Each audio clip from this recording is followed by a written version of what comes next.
what is up everybody? Welcome back to another episode of How to Be a Manga Artist. Today's episode, I'm going to be going over some software that you guys can use when you're getting into comics and manga digitally. So let's get started. So, you are a traditional artist or you're already a digital artist and you want to know what software is available to be a manga artist, to work digitally. Well, here are some brands that you can look for that I think do a great job. So first, we have Adobe Photoshop. Now, Adobe Photoshop is a very user-friendly app. To get it, I'm pretty sure you have to either pay $20 a month or you can get the Adobe Suite for around $50 to $75 depending on what plan you get. And you could pay that either, I'm pretty sure it's monthly, or you can do a yearly plan. But basically, Adobe Photoshop is a very kind of gateway creative software for people, not just for illustrations, but for photo editing as well, hence the name Photoshop. After that, if you are solely trying to do graphics or illustrations, you can do Adobe Illustrator. Now, I wouldn't advise doing Adobe Illustrator for manga and comics outside of just basic edits, because the way the app is set up, it's normally set up to do graphics and vector graphics. So if you know how to draw anime and manga using that type of style and using vector graphics and shapes, I'd say go for it, but I have not met a single person yet that does that. So I would only use Illustrator, and actually I personally use Illustrator to do touch-ups, or I do my lettering in Illustrator if I don't do it in Clip Studio. Like if I'm porting things back and forth and I'm just like, oh, you know, I forgot to do, you know, this word bubble or make this correction, I would just, you know, put it into Illustrator, you know, put the change of the bubble and type in stuff in there, and then, you know, export it out as a PNG. You know, we're good to go. But you can do that in any art software. I just personally like to use Illustrator just because I know it and I'm quicker at it, and it's better than going into Photoshop, because Photoshop is terrible for that, in my opinion. So along with Illustrator, it's the same thing as Photoshop in terms of payment. It is not a one-time purchase. You can't just say, oh, I'm just gonna buy Illustrator and I never have to pay for it again, it's mine forever. That's wrong, because the way Adobe works is they work on an annual payment plan, which, like I said, whether that's monthly, yearly, or, you know, you have another subscription that I just don't know about, that's, you know, you still have to pay for it all the time.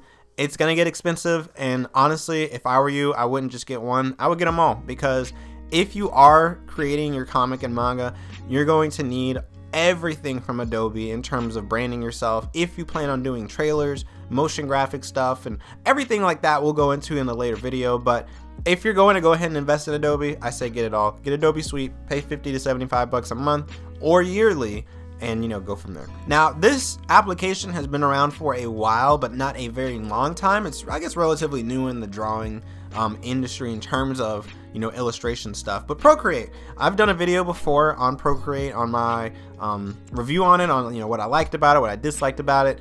That is definitely on the screen now if you want to go see my personal review on it. So I don't want to like keep you guys here for long on just Procreate, but Procreate is an illustration app, it's illustration software. It is a one-time purchase. I'm pretty sure it's not that expensive. It's on the screen because right now I don't know it on top of my head, but you can buy it and you don't have to pay for it ever again.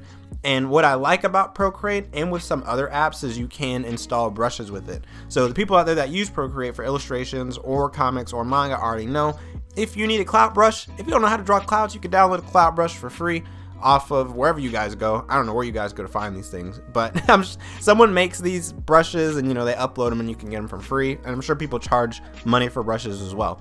But with that being said, it definitely has a lot of tools to help you. I personally don't use Procreate for comics and manga or even my illustrations, just because I have another app that we're going to talk about after this that I just feel is overall a combination of all those other applications I've talked about, and it is a one-time payment, and it's just, in my opinion, better. But that being said, if you love Procreate and you love the way it's set up, user interface wise, Procreate is very simple. It's very easy to use if you're a beginner. So if you are trying to just get into overall illustration, design, comics, manga, and you're just like, I just want to start drawing now, Procreate's definitely for you, because there's not a lot of editing and tweaking. You can just literally hop right in, make a canvas, pick a brush, and start drawing. And I think that is a definite pro to having Procreate. Now, I'm sure all of you by now that have been subscribed to me for a long time, or just even know me, you already know what I use, and you already know what I prefer, and you already know what I represent. Now, on the screen is the Clip Studio logo. This video is not sponsored by Clip Studio. I just love them so much because I've been using them since 2012, way back in the day when they were actually considered Manga Studio. I had it when there was Manga Studio Debut 4, so obviously it's been around a lot longer than that. But I've been using them since 2012. I was 14 when I got my first tablet, and it was a very old tablet that ran Windows XP. And I used Clip Studio or Manga Studio back in the day, and I have been hooked on them ever since because I paid for it one time back then, and I never had to pay for it again, except on my iPad.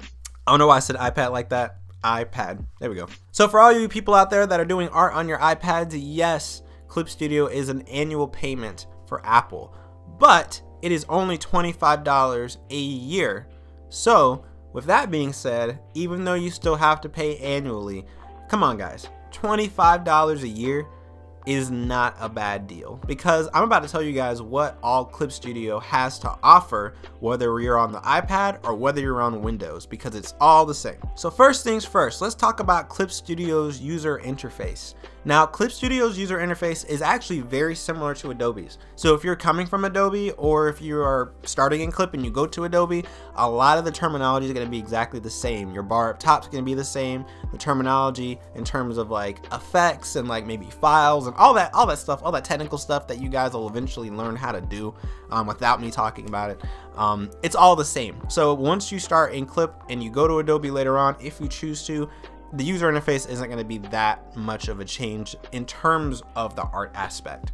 Now don't get me wrong, the user interface can be, you know, it's a lot, you know, because this is a program that's used by professionals. It's not, you know, catered towards, I guess, a beginner level artist.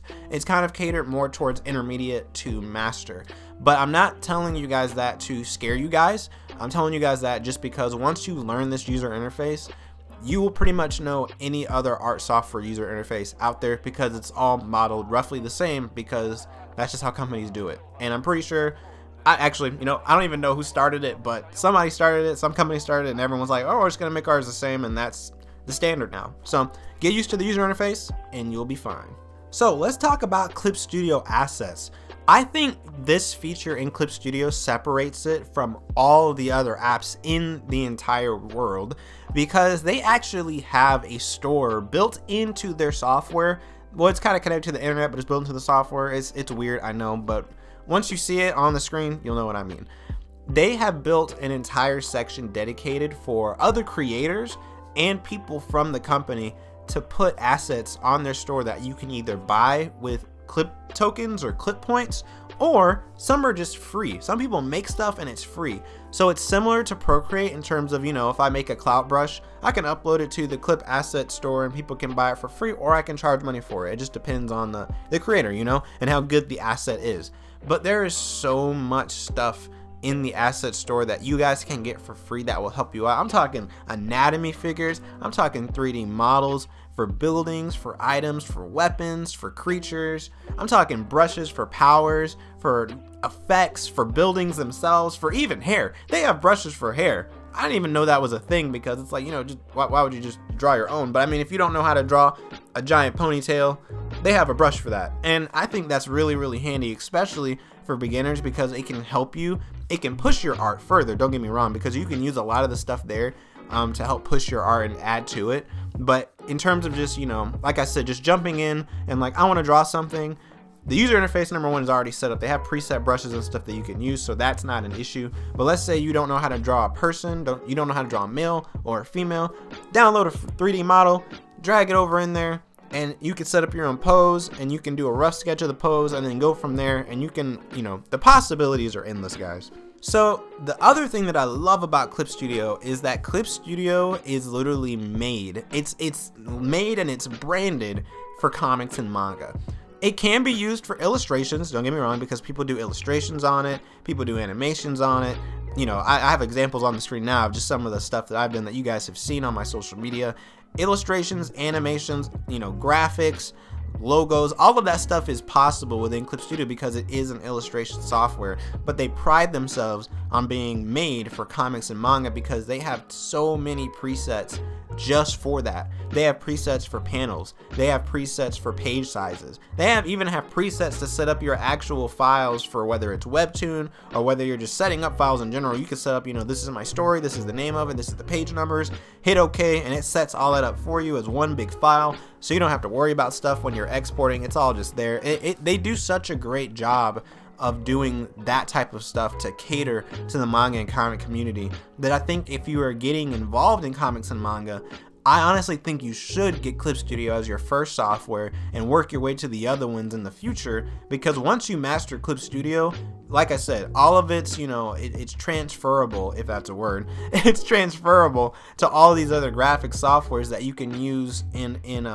conjunction with Clip Studio. Because obviously I work in Clip Studio a lot for my stuff, but I use it and I take it to other things. So I, you know, work on a page in Clip Studio. I might move it to Illustrator to adjust some type. I might then move it to, you know, Premiere and After Effects to do the motion graphic stuff. So then, you know, it's all going to different software, yes, but it all starts at Clip Studio Paint for me, and it could be for you. So at the end of the day, even though I just hopefully sold you guys on Clip Studio because they are amazing software, like I said, it is expensive, but it's a one-time payment and you don't have to worry about it again unless you're on iPad, which is, you know, it's 25 bucks. It's not really expensive, but you know, that's yearly. But at the end of the day, just like I tell you guys with, you know, really relatively anything, whether it's a coloring style, whether it's my inking style, whether it's, you know, why my books are 6x9 and not 5.86, or I don't know, whatever the technical thing is, I tell you guys all the time is to do what you like, do what makes you comfortable, do what you feel is going to work out best for your, you know, lifestyle, your art style, what you're trying to do for your story. Because Clip Studio, honestly, might not be for you. You might want something really, really simple like Procreate because maybe your story is very, very simple. Maybe you don't need all the bells and whistles that Clip Studio has to offer because, you know, you just don't. But maybe you are the type of person that really wants to get technical and really get in there and use 3D models and use, you know, just so much stuff. Clip Studio definitely would be for you. But I want you guys to know that picking one software isn't going to make you better at this. At the end of the day, you're still going to have to put in the work. You're still going to have to put in the studying. You're still going to have to practice. And all these things that I'm telling you are just apps and software that can help add to what you're already doing. And alright guys, I hope this video has given you some insight kind of on software to look for and software to use. Like I said, I'm biased to Clip because Clip Studio is my people. But I'm not going to deter you guys from checking out other options. If anything, I want you to go check out other options because there's so many other art software that I didn't talk about that does just as good a job as all of the other ones that I talked about. So explore, find what's right for you. Alright guys, have a great day. I hope you enjoyed this video. Please check out some of my other stuff that's on the screen, and we are out of here. Peace!